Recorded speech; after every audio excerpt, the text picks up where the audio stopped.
अंग्रेजी को अंतर्राष्ट्रीय भाषा का दर्जा मिला हुआ है, लेकिन इस पर भी बहस जारी है।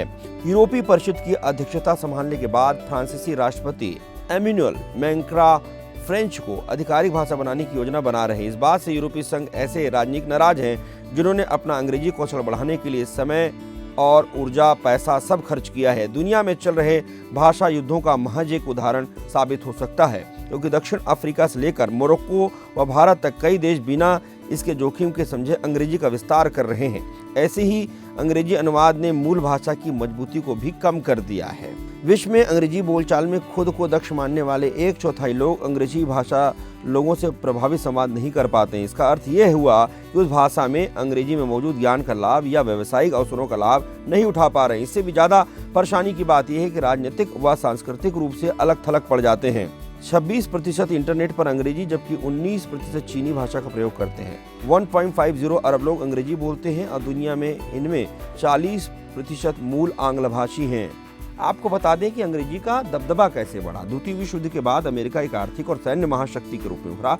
इसके बाद अंग्रेजी भाषा का कद बढ़ने लग गया। इसी भाषा में बिजलाई डचों के साथ तो जापानी इटालियंस के साथ व्यापार करते थे। अंग्रेजी ही संयुक्त राष्ट्र, विश्व व्यापार संगठन, अंतर्राष्ट्रीय आपराधिक न्यायालय और नाटो का आधिकारिक भाषा है। इतना ही नहीं, बड़ी संख्या में बहुराष्ट्रीय कंपनियां अंग्रेजी को अपने आधिकारिक भाषा के रूप में अपना रही हैं। 2010 में जापान के सबसे बड़े ऑनलाइन रिटेलर राकुटेन ने घोषणा की कि सभी कर्मचारियों को 2 वर्ष के भीतर अंग्रेजी में दक्षता हासिल करनी होगी, अन्यथा बर्खास्ती या डिमोशन के तैयार रहना होगा। नतीजा ये हुआ कि 2018 तक कंपनी के टोक्यो कार्यालय में 18% नए इंजीनियर गैर जापानी रह गए। दूसरा पक्ष यह है कि अंग्रेजी पर निर्भरता ने दुनिया में फैले ज्ञान को सीमित कर दिया। अंग्रेजी में कमी वाले वैज्ञानिक व छात्र अक्सर कैरियर प्रकाशन, नेटवर्किंग और शिक्षण जैसे क्षेत्रों में अवसर खो बैठते हैं। अब कोई देश इस बाध्यता को खत्म कर रहे हैं।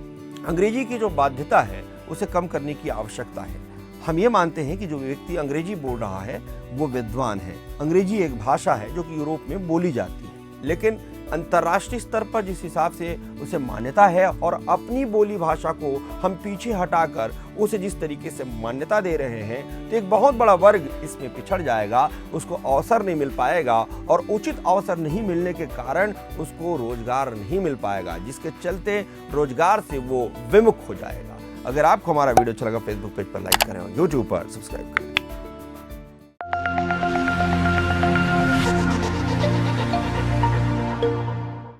खबर भी सरोकार भी, हर कदम हर डगर हर मोर्चे पर तैयार भी। पक्ष हो या विपक्ष, बात वही जो है सच, सही और दमदार भी। गांव, कस्बा, शहर, नगर, रुक न पाए कोई खबर, असर भी असरदार भी, खबर भी सरोकार भी। लल्लूराम.com, सच कहेंगे लल्लूराम।